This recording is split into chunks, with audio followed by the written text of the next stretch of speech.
on Sunday, Ukraine launched one of its largest drone attack inside Russia, deep inside Russia, almost 4,000 kilometers from the international boundary between Russia and Ukraine. Russia said that several of its aircrafts caught fire after these attacks, but the way this entire operation was conducted is mind-boggling. In fact, 117 drones were used in this operation. That is what Mr. Zelensky said. And these pictures, they explain the story of this strike deep inside Russia in the Murmansk and the Irkutsk region of Russia. Several strategic bombers of Russia caught fire in this attack. This is the biggest long-range attack that has taken place inside Russia. Ukrainian drones strike the warplanes in Russia.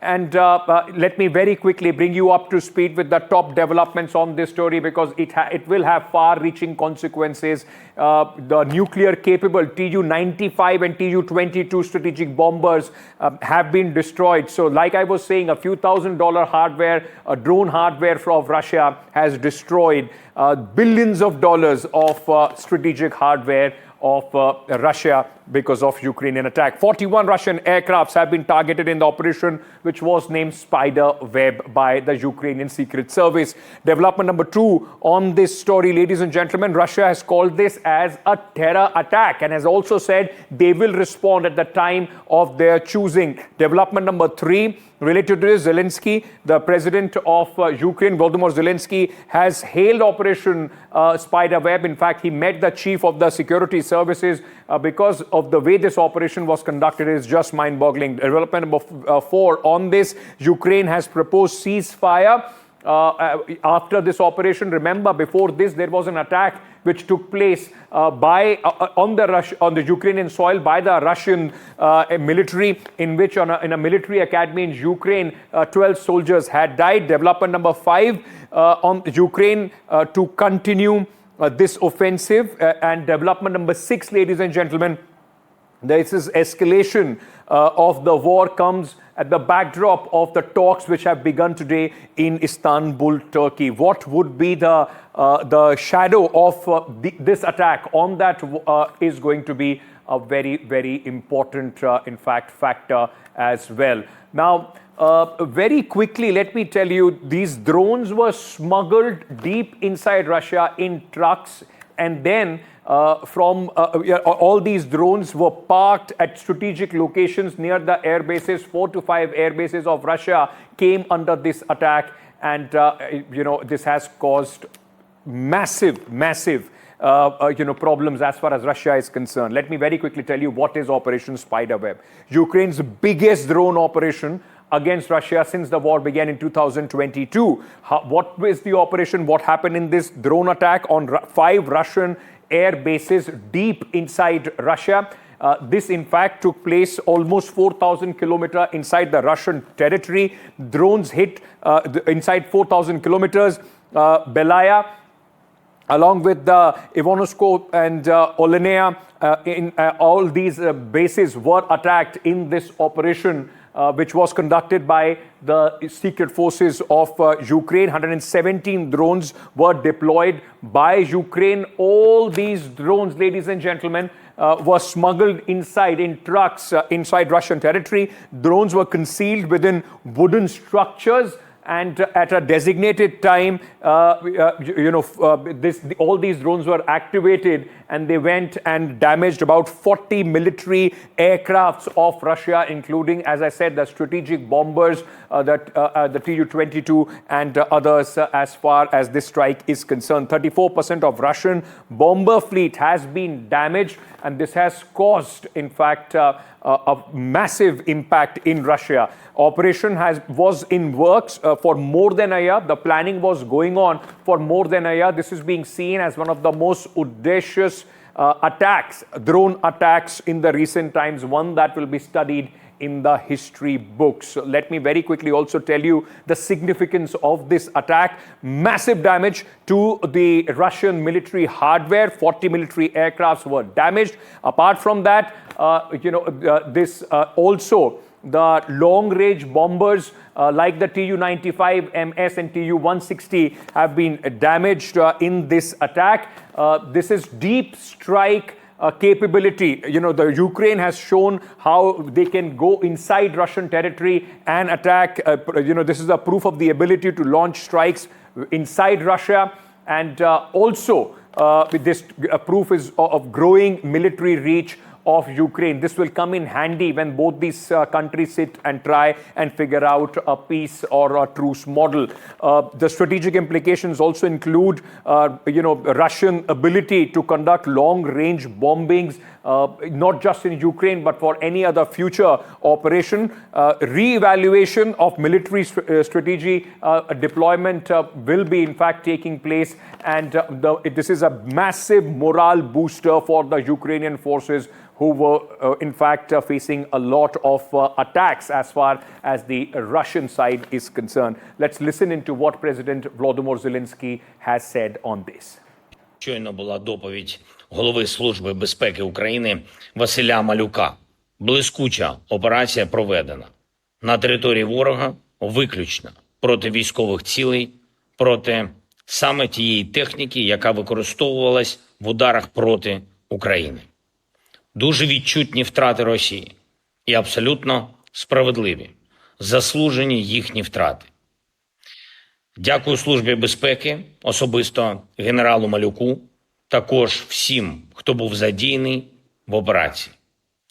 Готували операцію більш ніж 1,5 роки. Планування, організація, всі деталі були ідеально підготовлені.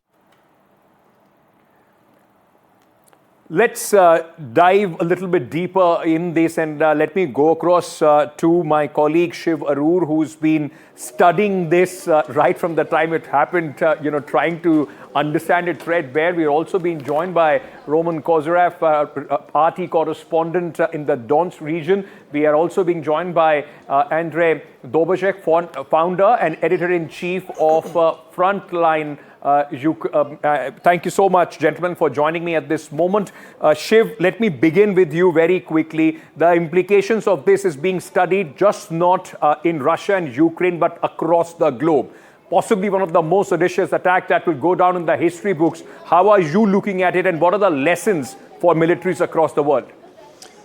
Ankit, thanks very much. I think it's no exaggeration to say that military operations from here on will be divided into Spider's Web and post-Spider's Web, because what this operation has achieved at a minuscule cost and about 1.5 years of planning with 117 drones, each of them costing about $1,000 a pop, is strategic effects of the kind that has possibly never been executed using just drones before. Now, the numbers are almost apocalyptic. You're looking at about 1/3 of Russia's strategic bombing fleet either being destroyed or compromised or being damaged very, very severely, enough to keep them on the ground for many months, if not years.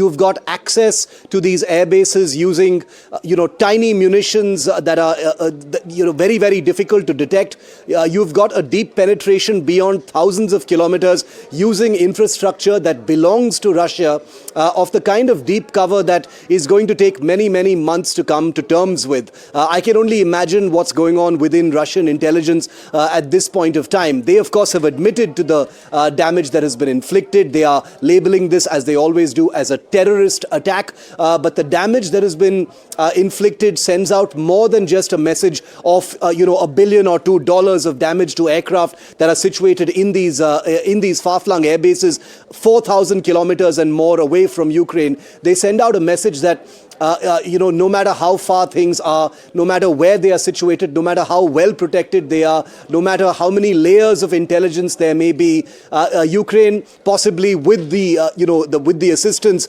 of NATO countries, and this has become a very polarizing debate, especially on social media, is capable of executing truly audacious attacks. About $200,000, Ankit, in material costs actually used for this kind of attack. Compare that with, a few $1 billion worth of damage imposed in strategic nuclear-capable fleets situated in these air bases, and the mathematics tells the whole gigantic story.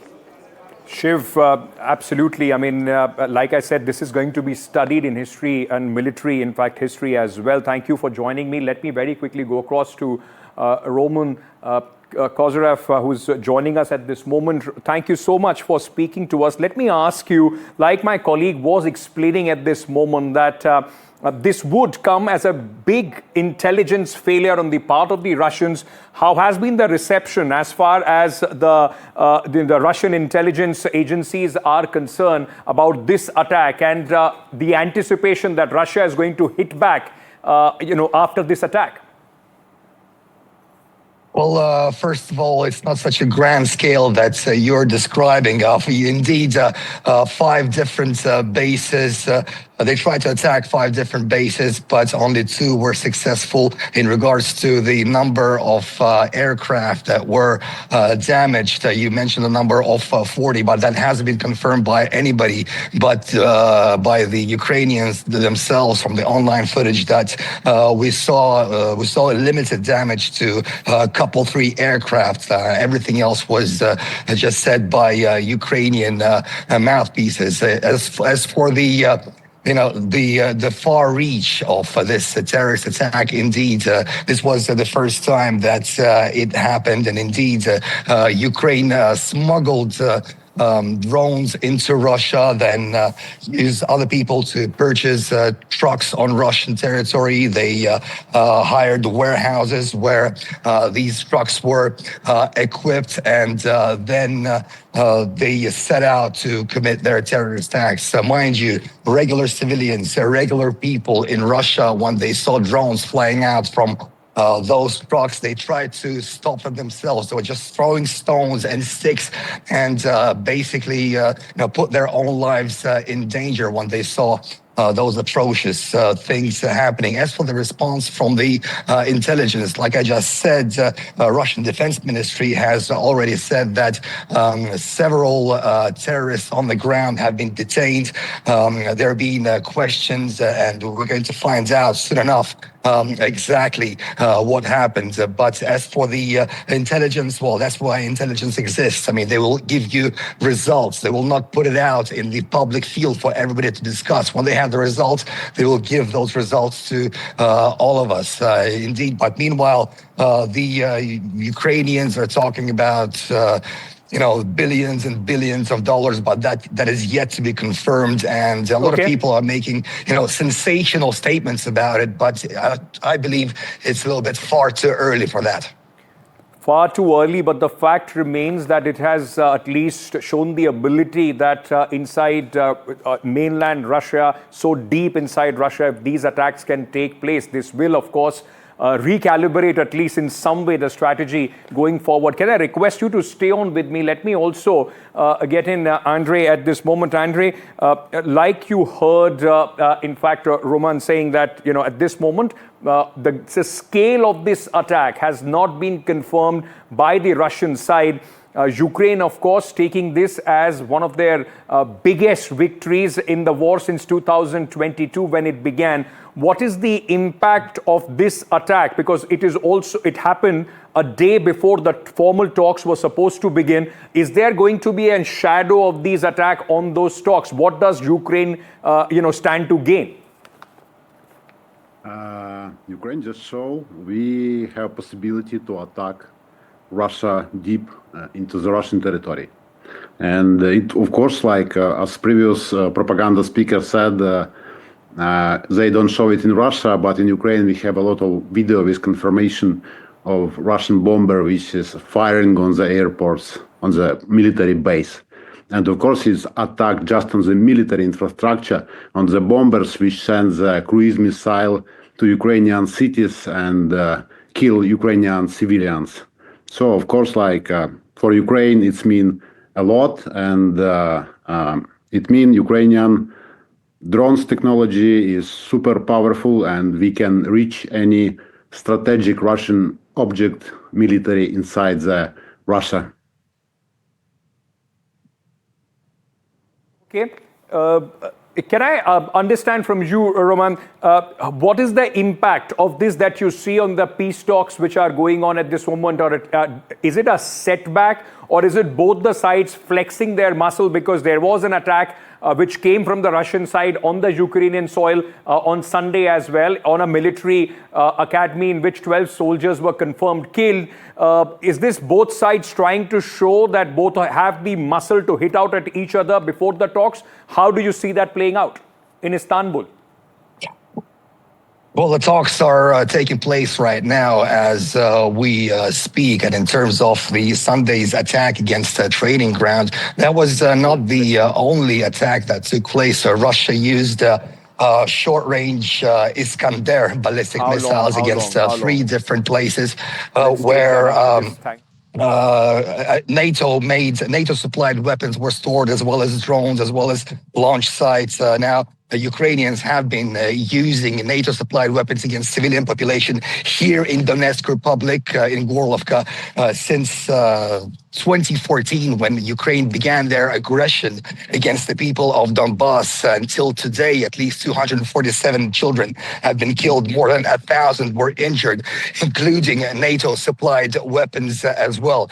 Whether this will be have any effect on the talks, I cannot tell you. I'm not there in Istanbul. I'm right here in Donetsk Republic, where I've been since 2014 and saw all the atrocities of the Ukrainian militants with my own eyes, and saw plenty of children ripped apart by their weapons. So, if I was in Istanbul, I would tell you more. But at the moment in time, you saw that Ukrainian delegation all arrived at the talks in Istanbul wearing military uniforms, while with all the Russians are business-like attire. So, the results of the first talks were very positive. 1,000 individuals were exchanged on each side. Ukraine, by the way, returned Kursk residents, civilians that they kidnapped when they incursed into Russian territory. Claims, counter-claims, of course, at this moment, but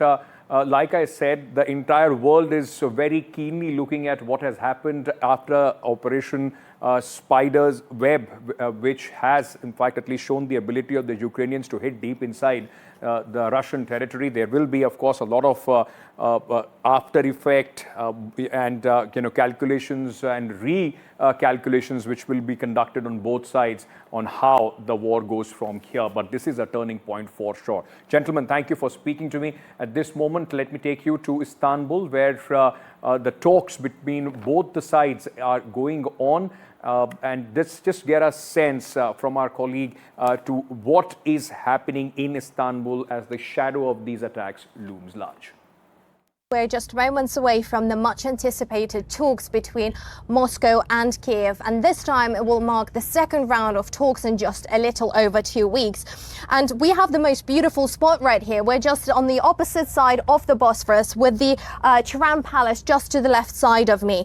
And this is the place where the two sides, Moscow and Kiev, will sit down for the second round of talks. And Russian delegation touched down in Istanbul on Sunday. The Russian delegation is going to be led again, of course, by Vladimir Medinsky, who also led the Russian delegation back in March of 2022 and back on May 16th. And Russian Foreign Minister Sergei Lavrov underlined that Russia will present Ukraine with its version of the memorandum on the conflict resolution, but once again underlined and stated that the first and foremost root causes of the conflict must be eliminated. U.S. Special Envoy Keith Kellogg also confirmed that it is indeed a proxy war against Russia happening on Ukrainian soil. And we have to recall a little bit what happened during the last peace talks on May 16th. Well, Kiev and Moscow back then agreed on the biggest prisoner POW exchange, 1,000 for 1,000, including civilians as well as military personnel. And the two sides also agreed to present each other with its version of the memorandum on the conflict resolution. And according to the head of the Russian delegation, Vladimir Medinsky, Moscow has received the Ukrainian memorandum that has been presented, of course, in Ukrainian and English languages. But to which Medinsky actually stated that no, it doesn't matter in which language the Ukrainian side presents its memorandum to Russia, because among those who are in the Russian delegation, there are those who actually also speak Japanese.